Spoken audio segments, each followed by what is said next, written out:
Welcome to the Man Within podcast, Masculine Stories, Women Listening. I'm Tatiana. I'm Aurelia. And we're here today with Dr. Richard Massey, a holistic medical doctor who is also a teacher and mentor of family constellations and German New Medicine. And currently he is really passionate about supporting folks with their heart path, helping them explore what that is. And I'm sure we'll tell folks a bit more about what that means a little later. But overall, Dr. Richard Massey is an incredible asset to our community here in Austin. Thank you. Yeah. And I've witnessed his magic. We both have many, many times as he has supported so many people in the realms of relationship, health, finances, etc. So we're just so happy to have you here. Thank you. Yeah. It's an honor to be here. Yeah, we're especially excited because we know, as Tatiana mentioned, you've been a great mentor to both of us, but I've always been so grateful to have your wisdom, and Thank you. You're such a great storyteller, and so always enlightening us of something that we would have never even considered. So I'm very grateful to hear what you're going to share about your journey to manhood. Yeah. I guess we can start there. If you want to describe a moment in your life and that changed how you approach life as a man, either emotionally, relationally, spiritually. Okay. So one is coming to me that I hadn't really planned on. Cool. And it's something I had no context for until I got on Ancestry. And a second cousin found me on Ancestry, some DNA match. And he had all this information about my dad's family, which I'd never heard before. And I don't even think my father knew it. So I was 29 years old, and I'd been a medic in the Air Force, and thought, okay, I want to do something more in the medical area. So I got an early out and went to pharmacy school here at UT in Austin. And then I'm coming up on the last semester, and they said, okay, so this last semester is the semester where you're going to sell medicines and goods here in the pharmacy, and somebody's going to watch you and, help you learn how to do this. And something inside of me just froze. Mm-hmm. I thought, I can't do that. Mm-hmm. There is no way I can sell medicines and goods. Mm-hmm. Now, I had no idea why, right? I had a wife and a 3-year-old son, and I needed a job. It would have been the quickest way to get somewhere, to be a pharmacist, and I have great respect for pharmacists. But I switched over and went to medical school and ended up becoming an anesthesiologist, a kind of a doctor who actually does not prescribe medicines usually. That was an operating room, ICU kind of anesthesiologist. So I got by without selling medicines and goods. Well, then in 2017... So you didn't take that job, selling medicine? No, I dropped out of pharmacy school the last semester before it started, and went over to medical school, went over to San Antonio, and it was hard on everybody. I was living on the GI Bill, and so it was a challenge, and I couldn't explain to even myself why I couldn't sell medicines and goods. I mean, I like people who do that, and I have no problem with that, but something in me was like, no. So I get the only picture I have of my dad's grandfather, and it was an advertisement in 1905. This guy had been a poor farmer. He had been a kid when Sherman came through and burned down everything they owned. Then, Civil War. He was 13, 14 years old when that happened. And family decimated and all that. And so he'd just eked by all of his life. But in 1905, he got a job selling medicines and goods. Mm. Right? 56 years old, and he suddenly got money. And his advertisement was, the medicines and goods are so good that I didn't even need to invest in the mule and the wagon, which is what most of the people did and carried things around. They come to my house and buy them. Mm-hmm. Less than 2 years later, he was dead. There's no death certificate. There's no story in the family about what happened to him. No one wants to talk about it. There's a gravestone, but he was dead at 58. And at half his age, at 29, which is how biology works, I was given the opportunity to sell medicines and goods, and my nervous system says, I'll be dead in 2 years. If I do that, I'll be dead in 2 years. I didn't know that was in there. I didn't know that was in there until I was 72 years old. But it was in there. And it was part of my path to becoming a man, at least as far as making a living man, that part of it. So I was so relieved in a way, even though I'm still kind of upset that there's no story. And I look like him. Even the cousins call me and say, you look like this guy, you know? And it's like, so somehow I'm lined up with this guy. My great-grandfather, James, and his manhood ended abruptly at 58 years old. Unknown causes. My best suspicion was he became either addicted, because back in that day, in 1905, if you had a baby with colic or a cough, the drops were morphine. You give too many and your baby doesn't wake up.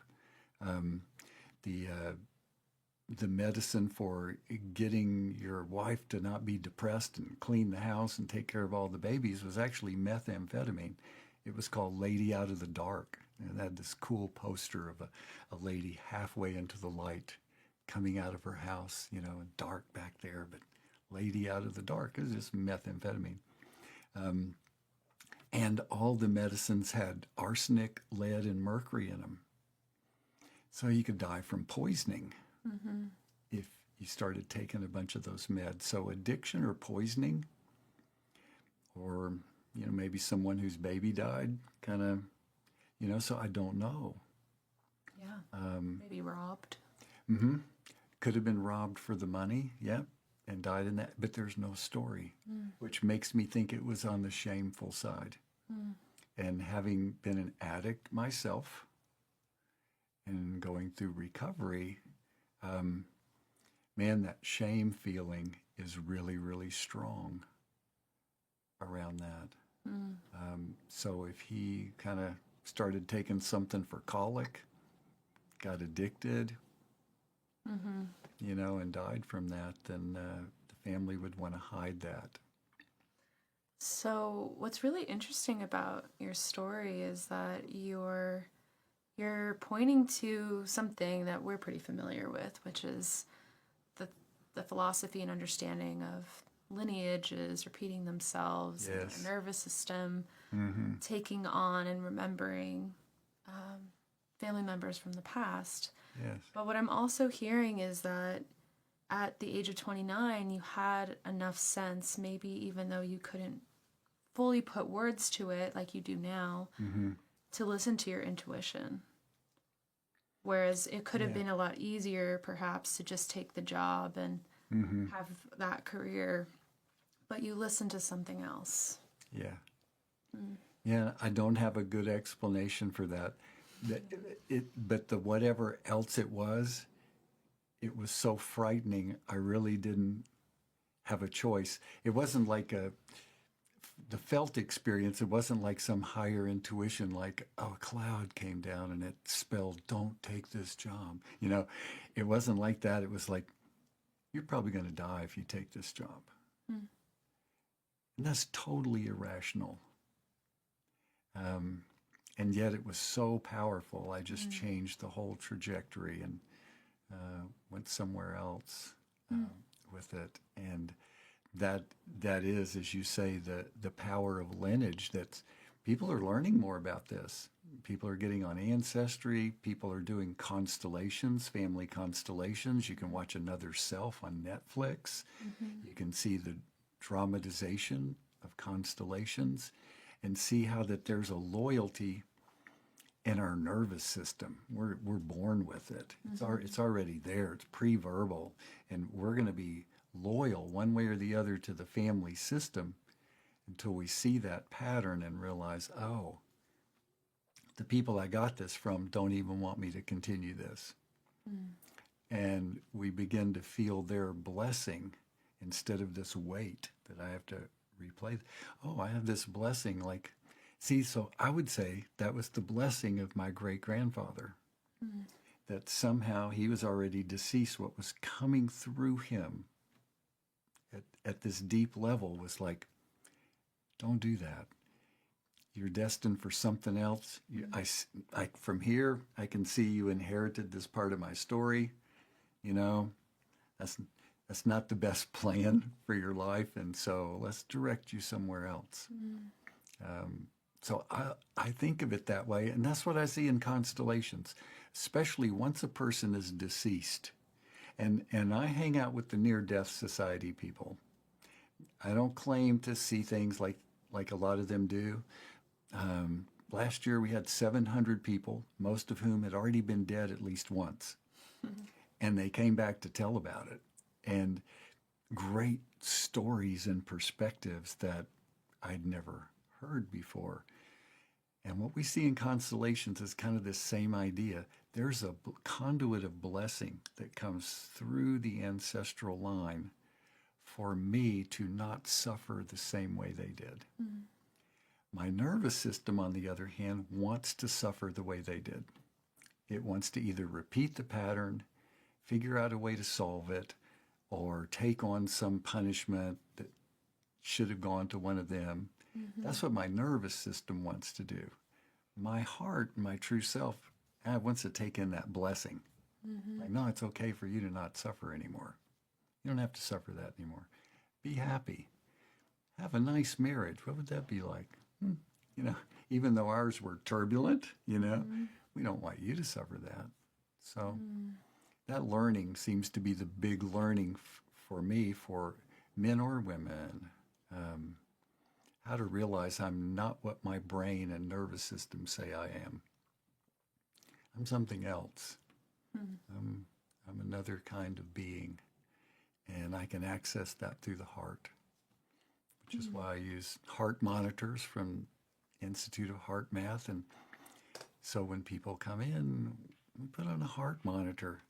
We let them look at their blood, you know, on a big screen TV, magnified. And so far, in 26 years, 100% of the people I've seen, and that's been thousands, they're all healing. And their symptoms are from healing, not from illness. That's the opposite of everything I was taught since childhood. Opposite of what I was taught in pharmacy school, medical school. The body's healing all the time. So when their symptoms come up in the body, I'm working on the language now. I was late to the game, you know, but I go, oh, I'm in repair. Oh, thank you for repairing, you know. And this feels really bad, so I'm going to take something to kind of balance some symptoms, but I'm not going to call you sick anymore. I'm not going to do that. I know you mentioned that at some point you delved into the realm of addiction. And did that come after you became a medical doctor? Okay, so when we look at these stories, and I know you probably can't see this, and you know you'll get we can probably put in something on the podcast, for the show notes. Okay, this is from Recall Healing from Dr. Jobert Renaud, and he drew it out this way. So the idea is that the nervous system, we're conceived in this ambiance that's going on with the parents and the families before conception. And then the brain takes on these programs between conception and 1 year old. the really important survival programs are taken on there. At my birth, I'm the first one for my mother and father and their family to be born in a hospital. They were both raised in rural environments. Everybody was born at home. Somewhere along the line, during labor with me, Mom got a pain medicine shot, a narcotic shot for labor pain. And apparently the story is I was born just fine, but set aside while they worked on her. Maybe something they needed to repair, a tear or something. And nobody was watching and didn't notice that the narcotic was in my body. And then I just simply didn't care about breathing. That's the effect of narcotics. Breathing, not that important. Yeah. Being pink, not that important. We can do blue, you know. And so I was resuscitated twice. And during the resuscitations, my mother's experience is that she was being told that they could let me go because if they bring me back, she might have to raise a retarded child. And that's how they said it back then. So what we learn in what all three of us are involved in is that the nervous system of the little one, it takes on any stress that the mother or the father feel between conception and 1 year old and makes it part of its own brain and spinal cord, right? So I take this on for her. And from my nervous system point of view, I have to prove several things to her. One, I'm mentally capable. So I made A's all through elementary school, studied instead of played outside a lot, you know, and showed her that I was smart enough to go to pharmacy school and medical school, right? That's for my mommy. I didn't actually want to do any of that. I had no idea what I wanted to do, but it wasn't that. I didn't really want to do that. So I had to show her that.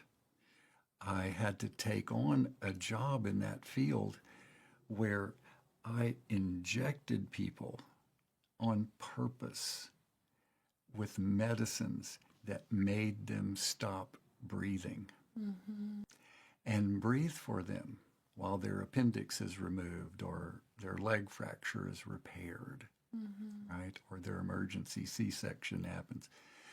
So I had to replay that according to my nervous system. I didn't know how to find a heart path.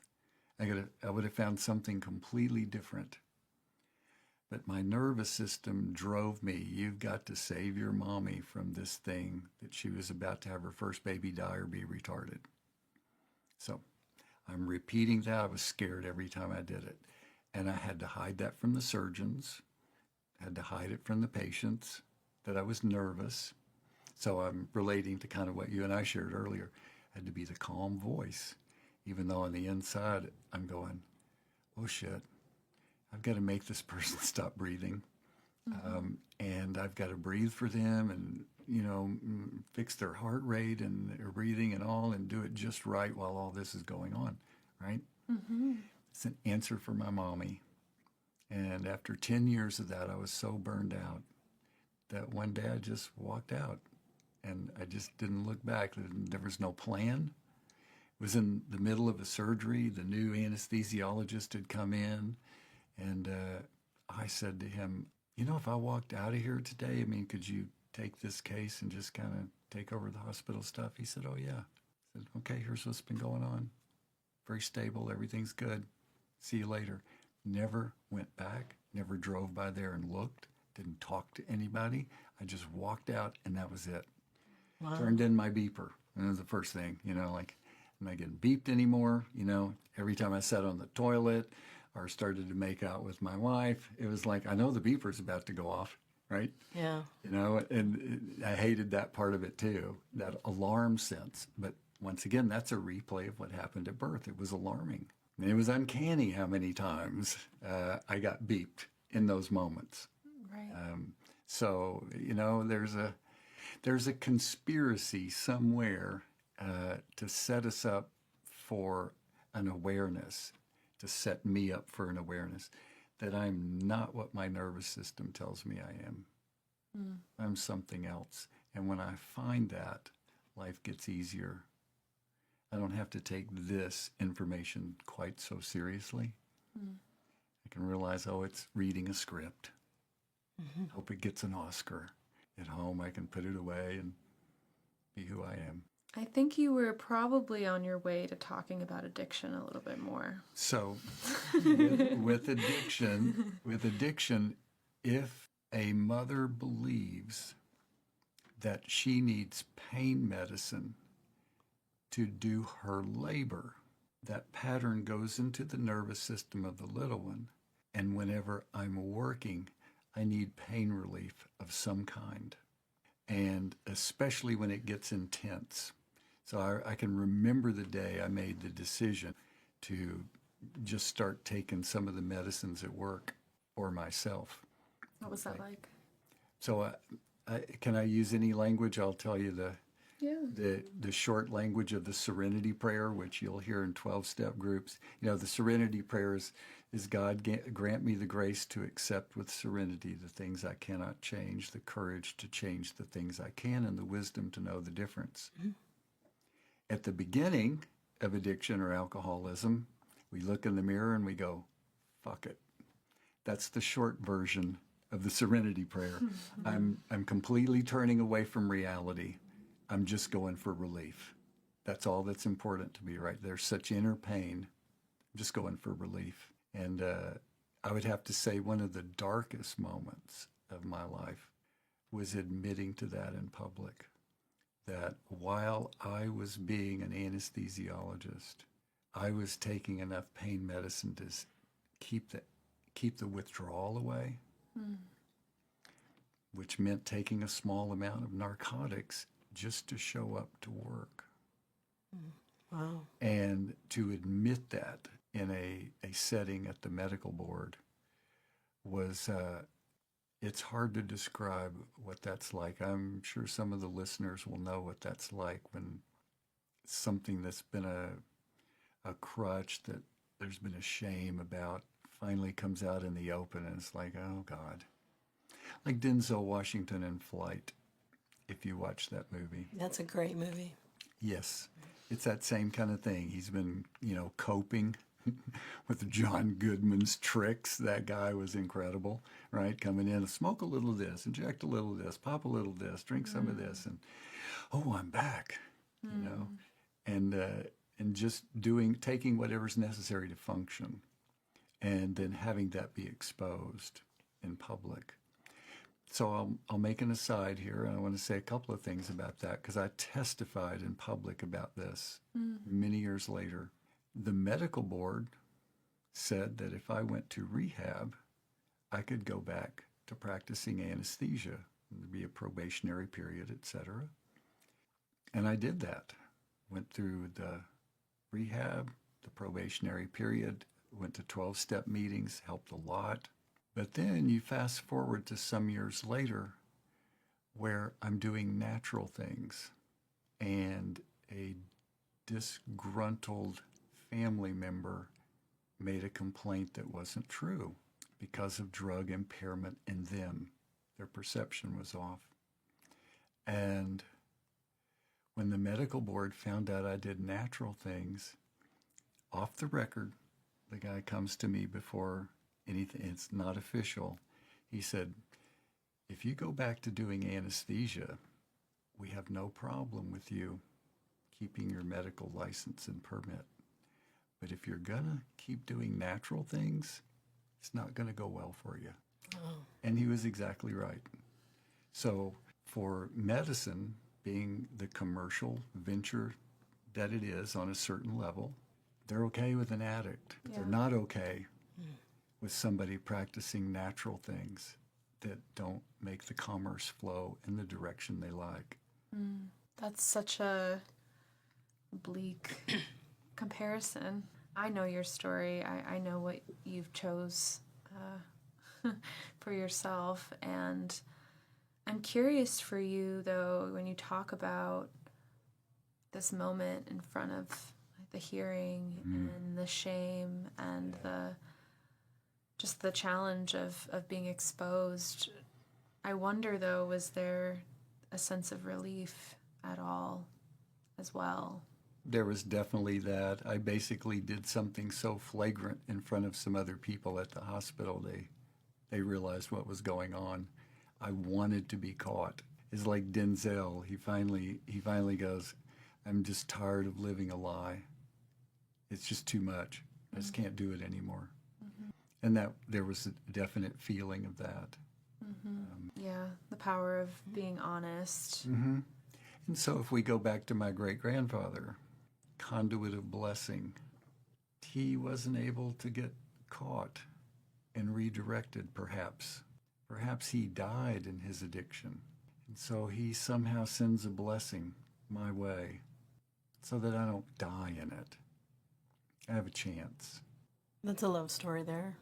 There is a love story there. There really is. There really is. And I have to mention my Uncle Guy. So we're talking about men. My Uncle Guy was my favorite uncle. He died of alcoholism at 52. His twin sister died a few years later of alcoholism. He was in the military, and they promised him that they would send him to medical school. Then the Korean War happened, and they made him a navigator on a plane that dropped bombs and killed Korean people. So he went from hoping to be a healer to somebody who dropped bombs on people. And he never got over that. He drank himself to death. And I see a blessing coming through his heart, because when I went in the military, no war happened the years I was there, and they paid for pharmacy school and medical school.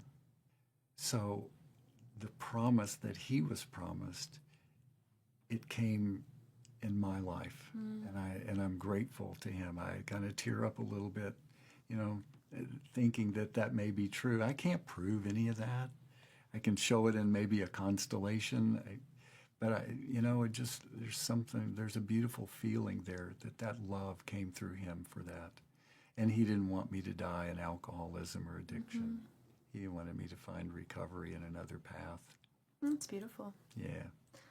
I'm curious what you would say, Rich, to someone who just hears things like ancestry and blessings and goes a little like, what do you mean, man? Like, how do you know God. about your... No, I know.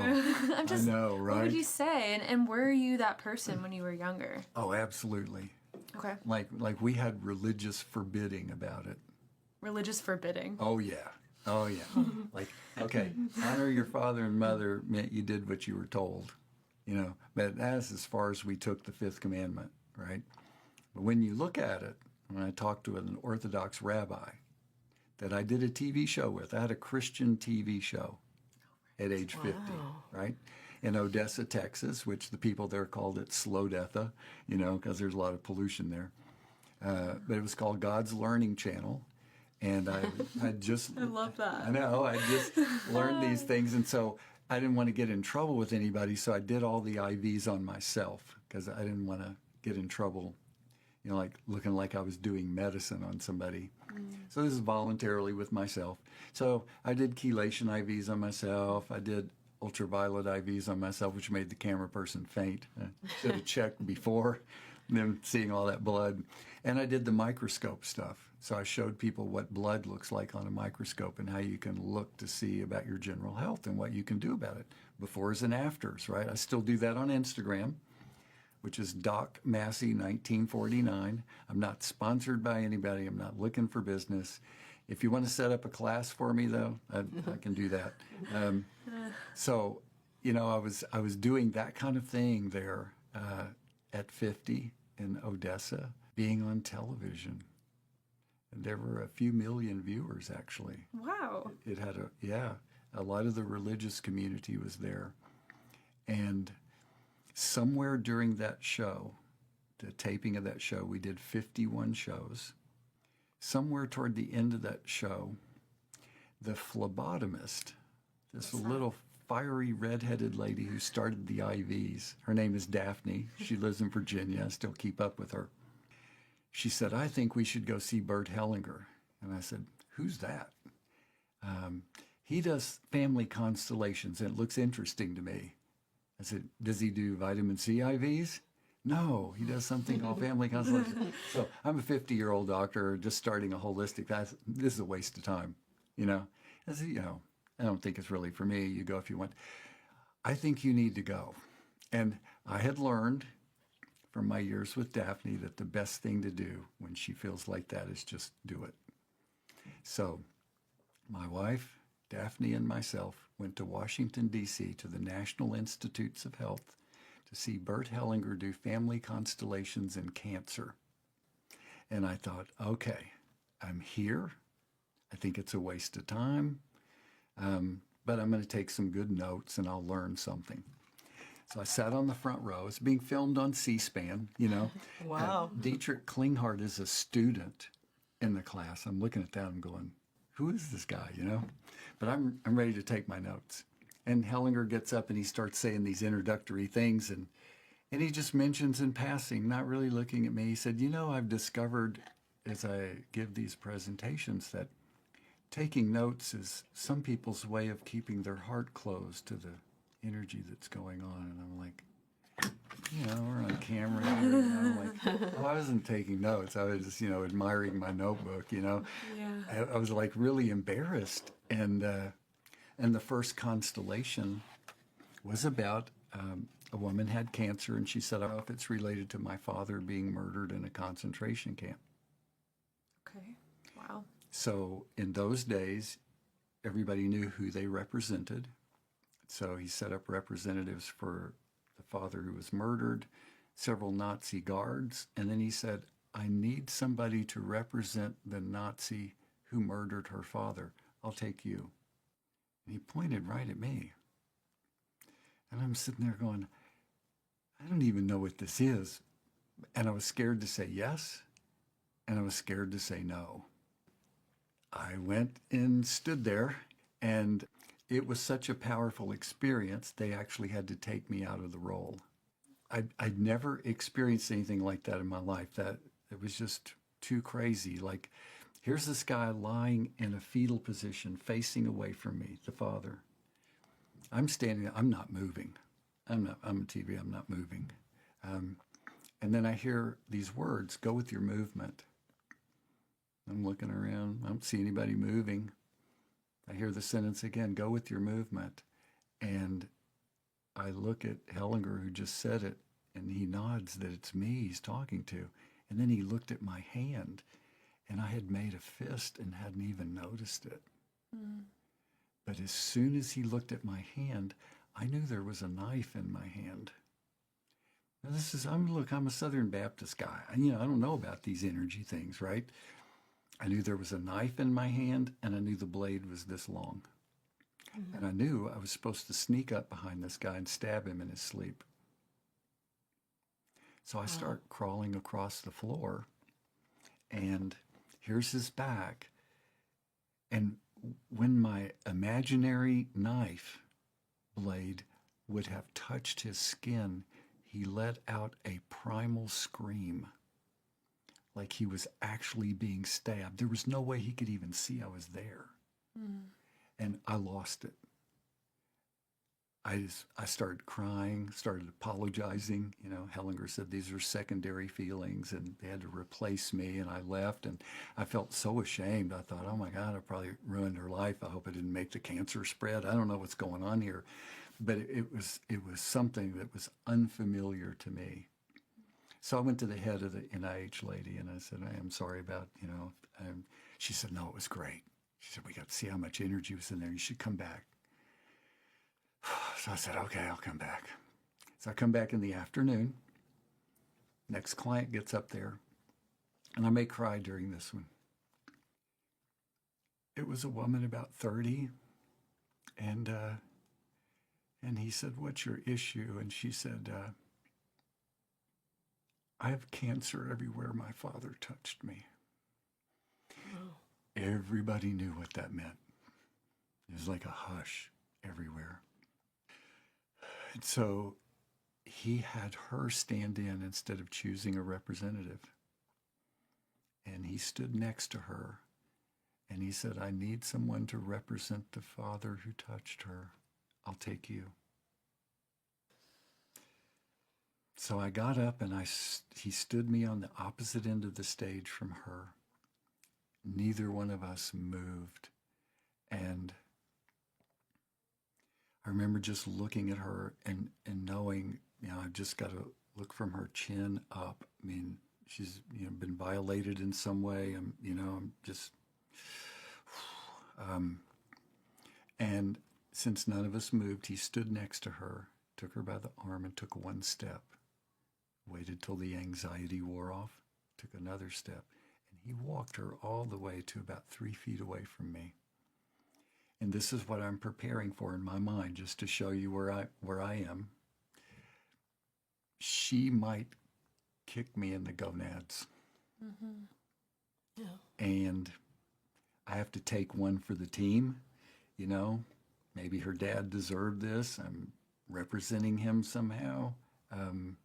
So I got to get ready. I'm on TV. And I got to take this in a dignified way because I've already messed up in the first one, And she fell over onto my chest and started sobbing. And she put her arms around my waist like a little girl. And I have 2 daughters. And so I put my arms around her and just held her while she sobbed. And it seemed like a long time. And when she finished, she backed up and she looked at him, looked at me, and looked at the group. And she said, I've been waiting for that hug from my father all my life. My friends came up afterwards and they said, we're signing up for the training. You want to sign up? And I said, yeah, I'll sign up. So I signed up for the training for the Constellations, and it changed everything for me. And it was the end of the TV show because early in Constellations, I could not figure out a way to put that in Sunday school language like I had all the other things. I couldn't make it like tied up in a nice church bow so that people wouldn't feel like it's violating something in the Bible. Mm-hmm. And that's when the rabbi came and helped. I finally got enough courage to ask him about Constellations because he had a TV show there too. He flew from Jerusalem like once a month to do a show there in Odessa. Wow. Wow. Ringlet girls, the whole thing. And so I asked him, what do you think about Constellations? And I was ready to get slammed, and have to leave town. And he said, my wife is a therapist in Jerusalem and she does Constellations. He said, it's a way of keeping the 5th mitzvah, the 5th commandment. Mm. I said, really? He said, yeah, and the one you have in your Bible is not the original oral writing.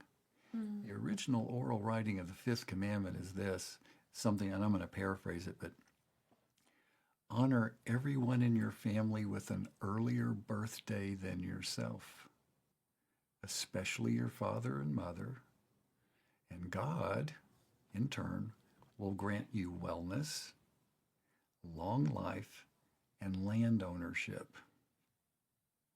It's like the first commandment with a promise, I think. Mm. And it's like, wow, that's what we do. And it doesn't say only if they're still alive. Right. So we honor deceased people with an earlier birthday than ourselves. And the most honoring thing and you know this, the most honoring thing we can do is let them bless us to be free from the suffering they went through. There's nothing that makes them happier than to see us free from the suffering that they went through, right? So that's the big honoring, and that's what we see in Constellations. Hearing you talk, I hear that you got to experience the power of ancestry, honoring and acknowledging ancestry. Yes. Through really being thrown in the deep end of Constellations. Hellinger is the founder of Family Yes. Constellations. You were given like super challenging roles right away. But then it's cool to hear you say that it correlates as well to your own spiritual beliefs that Yeah. you had then, maybe you still have now. Yeah. And back to just put a bow on my question, like Yes. just someone who didn't understand any of this stuff. No, I didn't. If it hadn't have been like that, I would have just walked away and thought I didn't learn anything about IVs. Yeah. You know, I had no body experience of anything. Nothing shook me up. You know, I could have watched from the back row. Nothing would have happened. And it was someone else's idea that I even go. I thought it was a waste of time. And that's how biology keeps loyal to the past. If there's something on the horizon that could shake me up and get me out of loyalties to the past, which my ancestors don't want me to keep, it'll just go, oh no, that's a waste of time. Don't do that. Go do something loyal, you know. Find another partner you can argue with. That's how we do it in our family, you know. So how do people get out of that loyalty? Like you clearly bypassed that loyalty in that situation. So It was not gracious, and it was always other people's ideas. I didn't have some enlightenment experience like, oh, you know what? I think I should just reprogram my nervous system. Jesus, you know, I would have gotten hit in my family if I'd have said something like that. Just kidding. But you know what I mean? That would just, whoa. We just do what we're told, and we make a living, and we survive. And I honored that was their story. And part of Hellinger's daily meditation is, I agree to myself exactly as I am. I agree to the circumstances that brought my parents together. I agree to their love in the way that it was possible for them. And I agree to what was beautiful and to what was hard. And I just feel lighter whenever I can really say that. There's something about that that's burden relieving, just saying that. I feel it. I think my observation about your story is that I just see how significant trust was for you, because even like what you said, even what you shared, you know, the first experience with pharmacy school and your unwillingness, inability to sell, you know, drugs and goods, and then even fast forward to this event at the NIH, and you had this profound experience, but you allowed it, you trusted it. You know, someone else could have still maintained a certain kind of distance from the whole experience, and you know, created a narrative around it and said, well, I still don't want to be a part of that, but you allowed that in, and you trusted that you know, it was all happening for you, is what I notice when you say that. Yeah. I was so busy feeling confused, I didn't notice that, that I was trusting. But you're right, that thread is there. And once again, I think that's a blessing from my ancestors who were pretty much obliterated by the Civil War. How do we trust again? Speaking of trust, I'm curious, because you also mentioned that your wife went with you to the event in Washington. How did all these experiences affect your relationship with one another? Okay, well, that's you. I think. Well, I know that both of y'all just know things. So okay. No, I know. And so when I'm there, and I'm sitting up on the front row with Daphne, but my then second wife was sitting on the back row. She wanted to sit in the back. And I didn't notice this at the time because of the drama that I was in. As soon as I said yes to representing the Nazi murderer, she got up, left the room, packed her bags, and flew back home. What? because we had been on the precipice of breaking up. She was young. I had had a vasectomy. She wanted me to reverse the vasectomy. I kept putting it off. I already had 3 children and didn't feel like I was great at fathering. And finally, we loved each other. It was hard to end. She said, when I saw you get up and say yes to taking that role, I knew you had the courage to help us end and go in good ways. Wow. So I left. So the Constellation vibe had a huge experience on her. And then the training helped me get through the divorce period. That's really profound, and Mm-hmm. I'm guessing you probably didn't expect him to say that either. No, but that was right on. That was huge. You know? I was expecting when you started, like, oh, she was like just not into this stuff and no, over no, it. not at all. Not at all. And instead, it's like, oh, you're brave. Yeah. You're. That's really. Yeah. That's something. You have the courage to do what needs to be done with us. Huh. That seems really respectful of you. It really was. Even though and, it's a split. Yeah. And it was, I'm grateful for what I learned in Constellations. And in Constellations, the pattern in general is if one partner wants to have children and the other one can't or won't, it's best if they separate. And so I felt good about that separation because of what I learned there. That was important. And she has 4 beautiful children now. And I like her husband. He's a great guy. And so I see them every now and then on Facebook. And it's just beautiful to see. And that would not have happened if I hadn't had some help learning about how to relate with myself, with a partner. How does that work? And it was just beautiful. The first constellation we did in the training for me.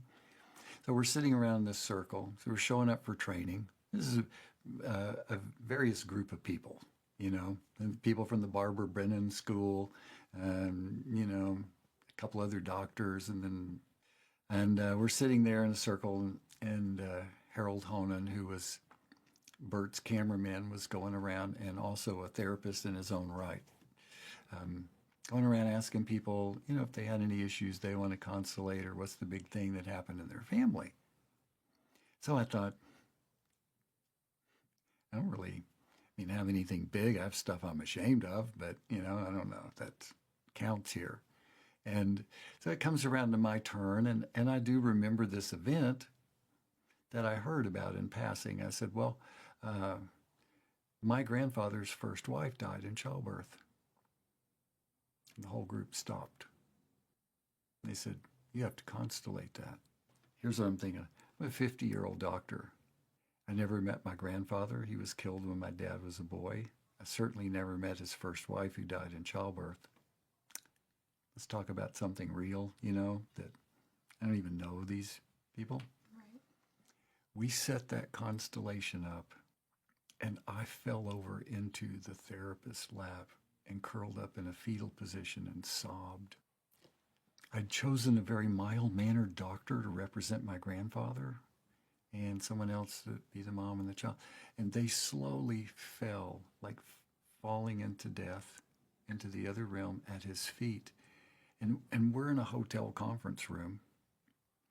And this mild-mannered doctor who did charity work on Indian reservations, he looked down at them and he ripped his shirt open and let out a primal scream. It was like he was grieving. He was like screaming the grief that apparently it was in my nervous system that I inherited this part of it. Because here it shows, well, I just fell over. I had no spine. The therapist had to hold me up. I felt like I was in a spinal brace. I had no strength. And he said, now you watch this because it can't touch you. It's over. It can't touch you, but you have to watch it.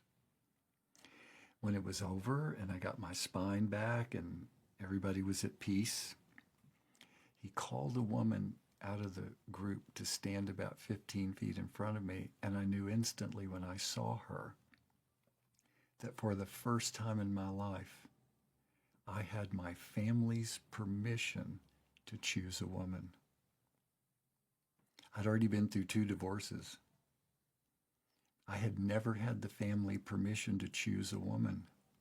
Because I she had might to, die. I had to reenact this thing that was innocently inherited. And here's the interesting part, another interesting part. I'm the black sheep of the family. My brother is a Baptist minister. They kind of kept their kids kind of away from, Uncle Richie. He's a little, he's a little off here. And the next morning, my brother from like 1,000 miles away calls me on the phone. We haven't spoken in 15 years. And he said, I have something going on in the family. I'd like your advice about it. The constellation rippled out there. And we talk once or twice a week now about everything, ever since that day in 2002. Because he inherited a big chunk of that as well. And when it lifted off him when I did the constellation and he felt it, there was a connection.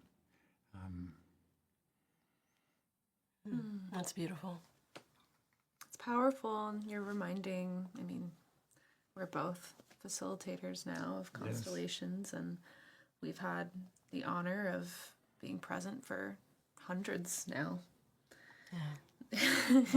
Hundreds, and you're just reminding me of the potency that's really kind of hard to describe to people if they haven't done it themselves or been in the room for You it. got to feel something.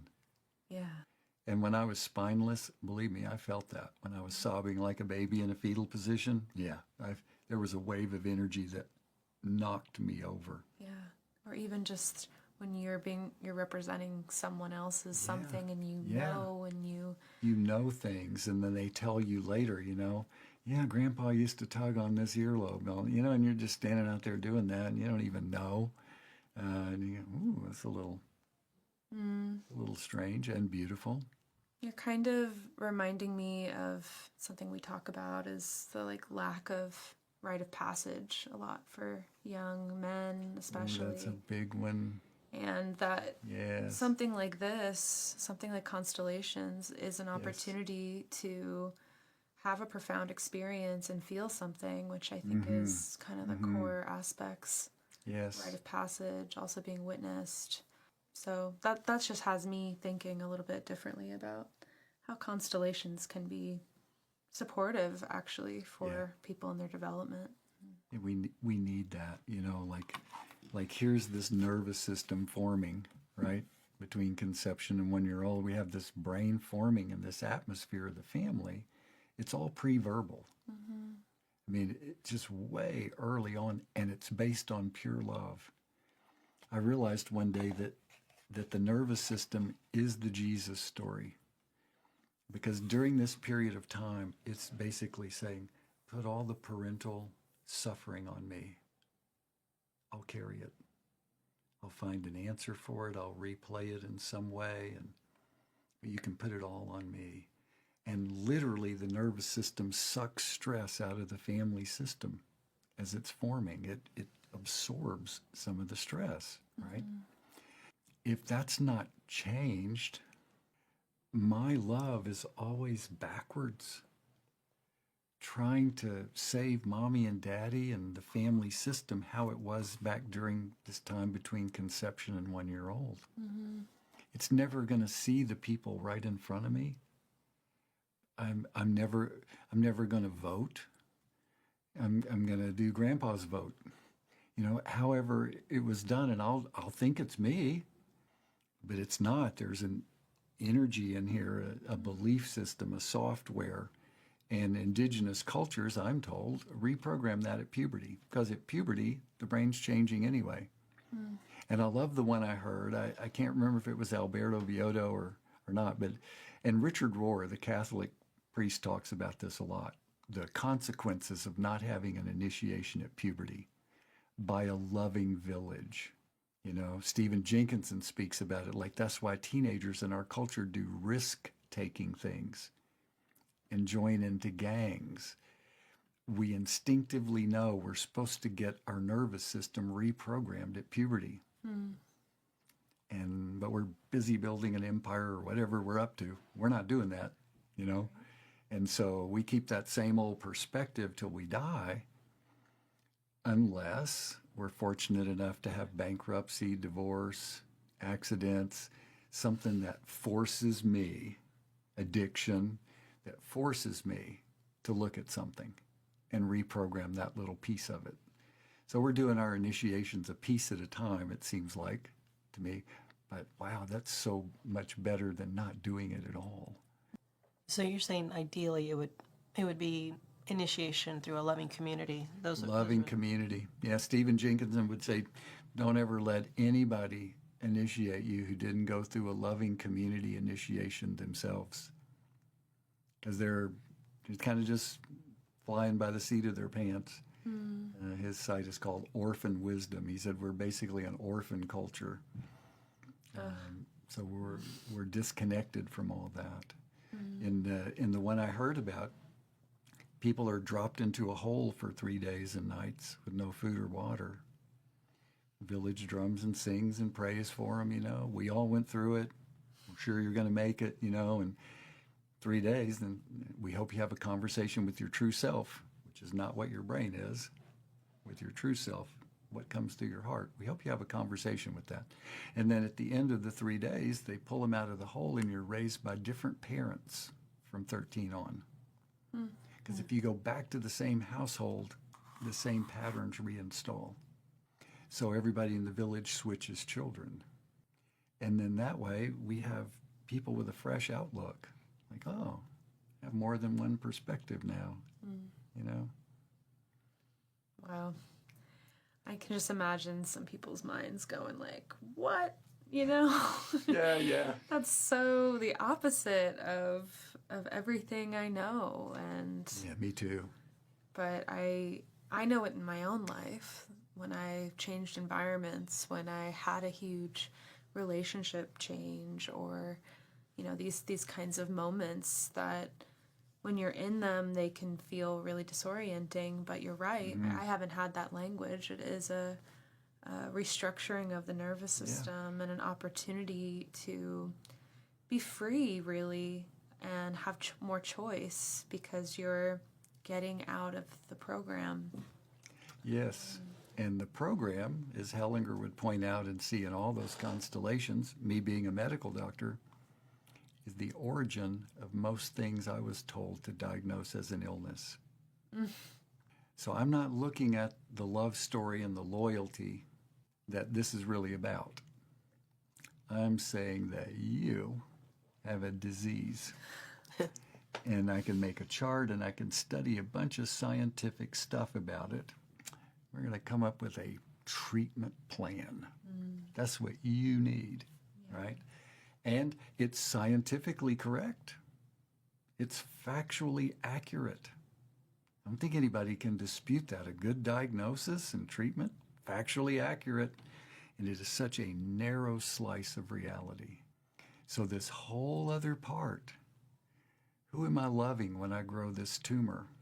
Well, turns out that there are all these resources where people have proven with brain scans and then clinically who a person is loving in their family system. If they get arthritis, right? Where is it in their body? You'd be able to track the love story and see who it is. Now, the interesting thing is when a person does something like a constellation or whatever they're working with, to appreciate the love story from that person and their family, it turns out that the thing I was taught to diagnose as an illness changes back into nice, healthy tissue. I can't tell you exactly how that happens, but that's what happens.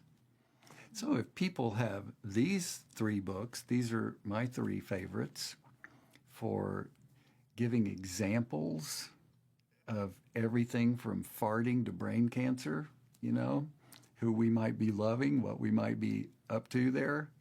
And if you have a heart biofeedback monitor, when you read these things, this is a heart biofeedback monitor from the Institute of Heart Math.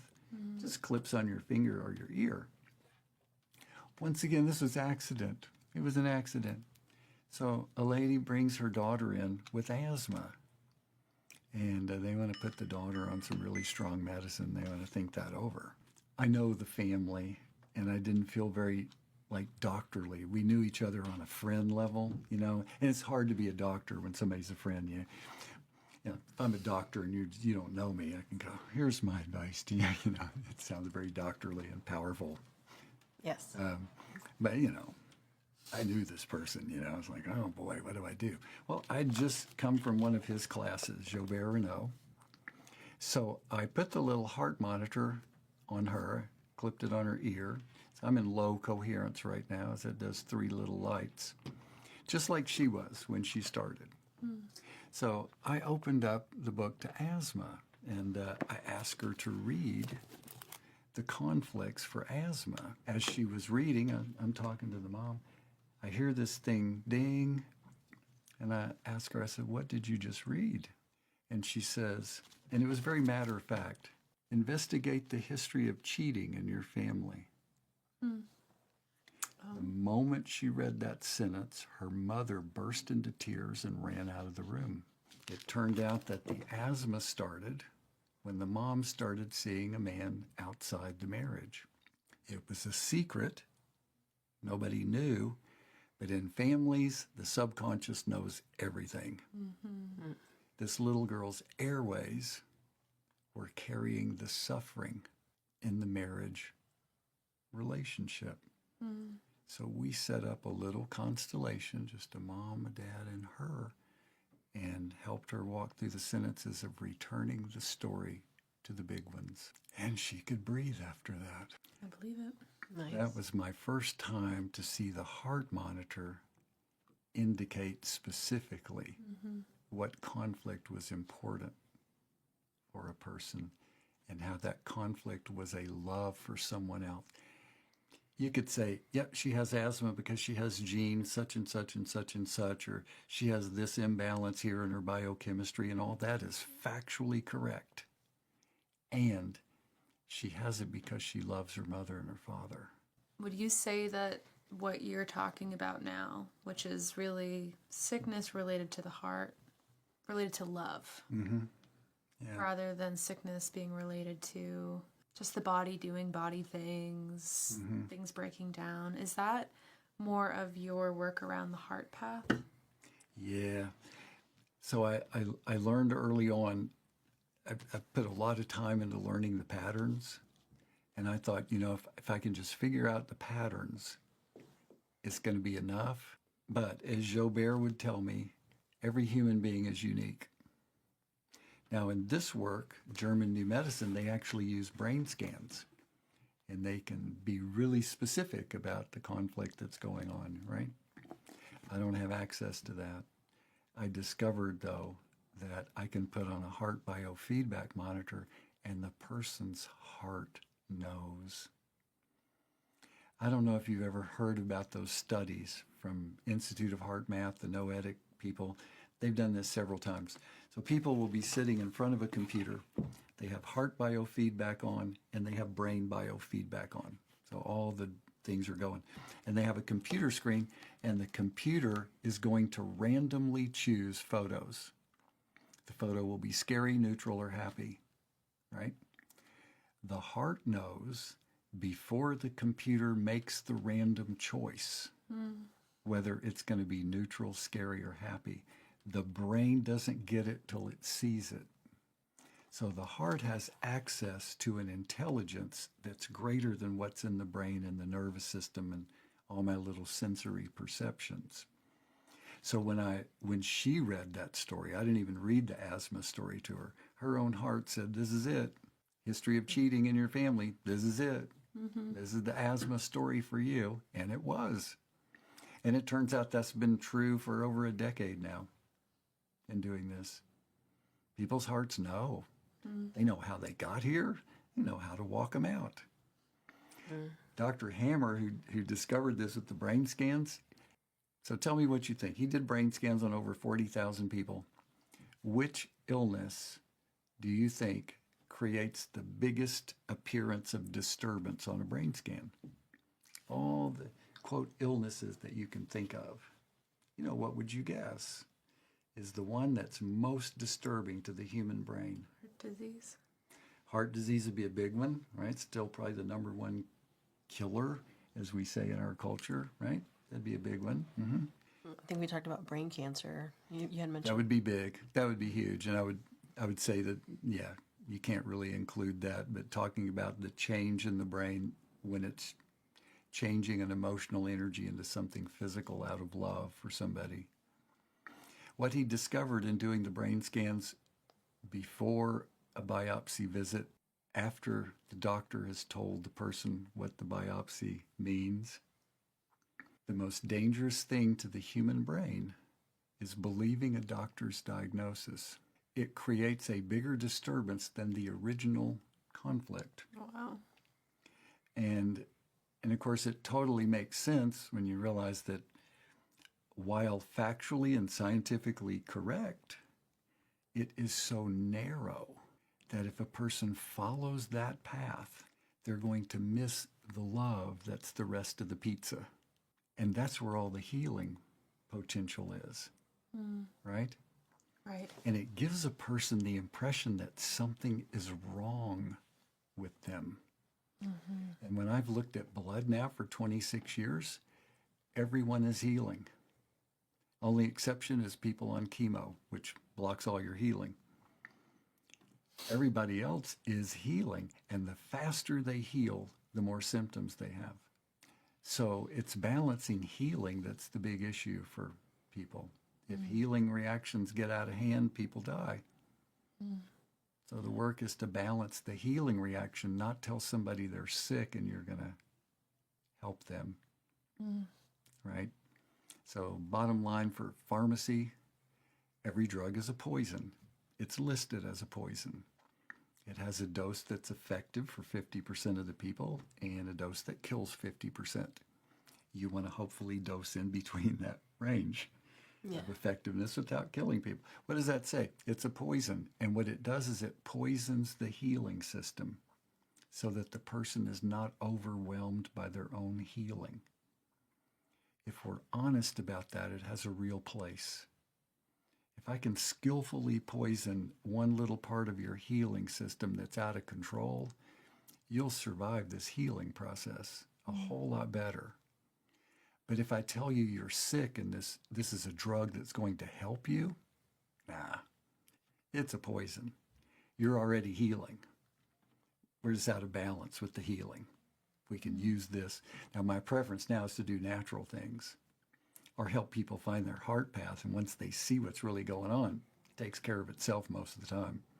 Like, oh, I didn't even know it was so magnificent till I saw my own blood healing. You can literally see it. Yeah. I feel like we could talk all day about this. This is I know. It's kind of fun, isn't it? It is really fun. And I think it's also a really great metaphor beyond the medical system of like just the power of loving and being intimate and seeing these deeper relationships that really build life instead of seeing things as problems or just keeping it on the mental level. So I really love that you have this wide range of spiritual, physical, emotional, really like evidence and expertise. Yeah. Right? Which sometimes, even maybe for younger you, it's like you do need all of that to kind of really believe it because we've been told all these years something different. It was so shocking when people when people like came back into balance after a little constellation exercise in the office. The first dramatic one in the office was a Mennonite farmer with a huge abdominal tumor. He had heard me say on the TV show, biopsies can spread cancer cells. That's what I was taught at the time. And so he said, well, I'm not doing that. I'm going to go out and see this guy in Fredericksburg. And he comes in, with his wife, and it's like, you want me to do something with this? We don't even know what this is. And we ended up discovering that this started growing after his daughter left for college, but there was a daughter born after her who died shortly after birth. And he believed it was his fault for not taking good enough care of his wife, and he wouldn't hear otherwise. So the only thing I knew to do was what Hellinger had showed us, that what splits parents, the death of a child ends most marriages. People may stay together physically, but their intimacy is over, right? Unless they do something, they're done, right? Because the thing that represents their union has died. So something has to be done. And he said it's simple, and you have a representative for the deceased child. You have the parents put their arms around each other and a hand on the child and bless that child. You tell them that you're the parents, you're the little one, we love you, we miss you, you have our blessing. And I mean the tears. I knelt down to represent their little child. We were the only three in the office, and the tears were just pounding, and I was scared. I'd never done that before. I just heard about it. And when we finished the sentences and the sobbing, I got up, and they said, "Is there anything else?" And I told them, "That's all I know." They drove back a long distance. When they got back, he called and said, "The sweating has stopped. Does that mean anything?" I said, "I don't know." Called a week later. He said, "My waist size has gone down 2 inches. What does that mean?" I don't know. In a month, the tumor was completely gone. No change in diet, no procedures of any kind. And my suspicion is today, and it's good I couldn't think of it, or I would have just talked to him and nothing would have happened, is that it was a very, very rare thing called a male pseudo-pregnancy. His guilt was so great that he was trying to give a baby back to his wife. He was trying to replace that baby. Now, those are thoughts, completely unnecessary for the result, which is about loving everyone in the family and including them in the heart. So if I'm talking about health, the person or event that is most judged and most feared in my family is the one that has the most influence over my body and my health. And constellations re-include those people. We have representatives for the murderer or the thief or the perpetrator or the pedophile or whoever was, and we bring them in and we see them. And then the body just, okay, I can come right back into balance now. Everyone's included. We've learned quite a lot about these different laws that in constellations have been played out again and again. And that's really something cool that anyone who wants to learn more about constellations can go to one and experience it themselves. They can read about all these different things that have just been proven really through over and over again through seeing what happens when you put these people in these situations in the room. And that's what I love about it, because it's not our minds trying to figure it out, but no. In fact, that would get in the way. And Hellinger once said to me in front of a group, and it was embarrassing, he said, "Your interpretations are all wrong." Just let the constellation say what it says. And those images are very healing. And it's about love. It's not what I was taught. This is not good for commerce. So if you're interested in keeping your pharmaceutical stock up, and listen to this part, there's nothing wrong with us in the way I was taught it. We're not defective when we have symptoms. We're just overly exuberant in our healing. We're actually magnificent and I'm not psychologically making that up. I see it literally in the blood. And you can watch people's hearts open as they watch their own blood do this healing dance on TV right in front of them. I mean, what are you going to do? It's just there. Thank you for listening to yourself and really letting yourself go down the path that you've gone down, which there's a lot more that could be said about it. But as Aurelia said earlier, there's a lot of trust in what you've done. And thank you for noticing that. Yeah. I don't often think about that. Let that thought in. Yeah, I think that's what, like, from your story, that's the thing that I'm so in awe of you, that you had that capacity, but to recognize that this was something you needed to follow. And like you said, it sounds like on your journey to manhood, the biggest catalyst was you learning that you had to feel. You had to feel into all those experiences. Has it really come to that? Yes, I think we can say that you made that leap.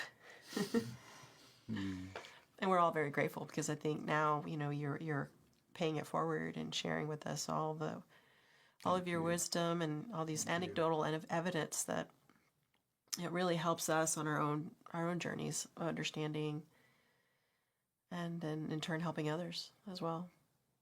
Thank you very much. It's been an honor to be here today. Yeah, what a treat. I feel spoiled. We get to hear your stories all the time, but there's so many, and it does take a really certain kind of heart to want to go towards actual healing. And I know some of y'all's stories too.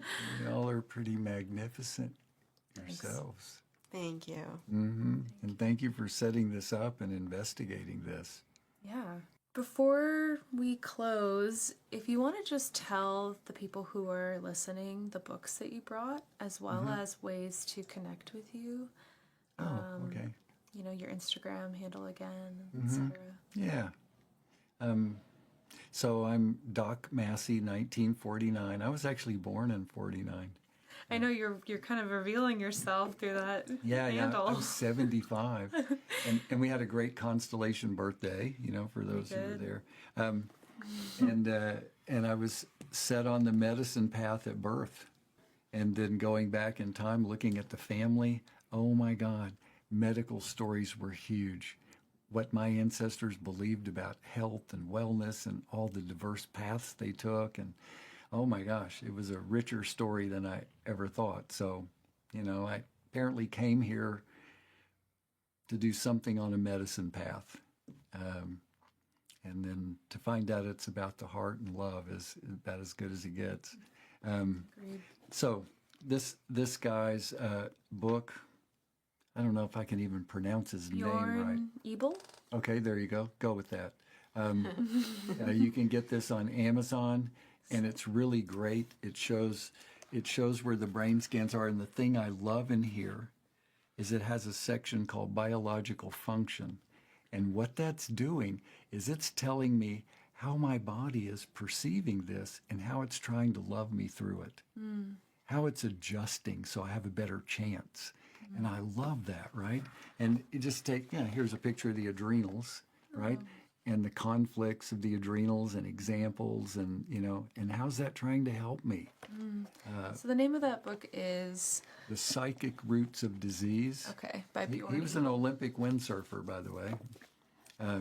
Jobert Renault, and this cover's all messed up because I used the book. Used it so much. And it's called Recall Healing Pyramid of Health. The Pyramid of Health. And his examples, this guy's Mr. Biology. I'd never seen anybody work in a group like he did. Somebody sneezed or coughed, he was over there like, does this conflict speak to you? The French Canadian thing, and he would work it. But the examples are what really helped. Hearing the love in the personal life and in the family system. And then this is another French-Canadian student of Dr. Hammer, Jacques Martel. Now, the new edition is bigger and it's white. And it's This one's called... just easier to carry. The Complete Dictionary of Ailments and Diseases.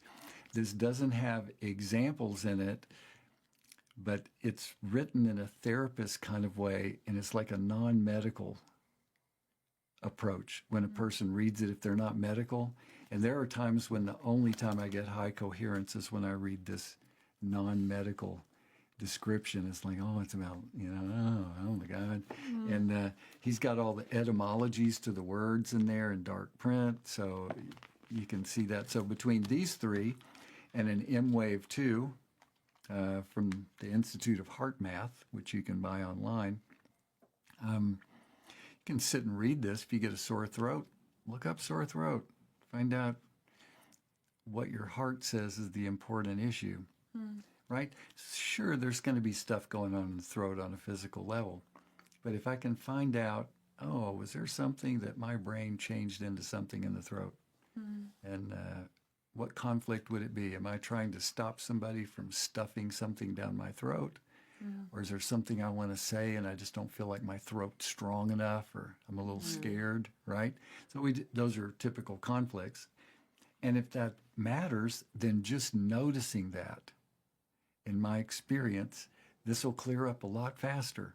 Using the same medicines or remedies or whatever just clears a lot faster, knowing what it's about, right? Right. So those are big ones.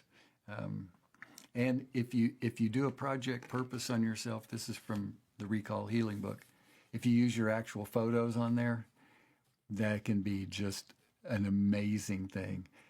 And if your mother's still around and will talk to you, or you can constellate it if she's not, do a rebirthing constellation, have her walk you through the whole line from conception to when the water breaks and how labor and delivery is. Those have effects on real life. So how a mother feels during labor is how her child will see schoolwork and their job. So there are actual practical things that when people know that, they just come back in alignment. So Lots of nuggets. yeah, there's some nuggets there, and I'm grateful for that. Definitely, definitely. Well, Tatiana and I are obviously very grateful to Dr. Richard Massey. He's been a great mentor to us. And we were actually the ones who handed you your 75th birthday cake. That's true. So That's right. we just love that. Yeah, wasn't that special? Yeah, it was. That was really special. And Stephanie came from Mexico City, and so many of the group was there. I think it was my favorite birthday in my memory. Oh, Yeah. that's really special. Yeah. Well, thank you to all of you for tuning in. We appreciate your thoughtfulness and sharing these experiences of the journey to manhood with us. Continue the conversation. Maybe check out some of these books. Let yourself consider a new way of looking at healing, and we'll see you on the next episode. Thank you so much. And as Auralia said, trust yourself. Whatever path you're walking.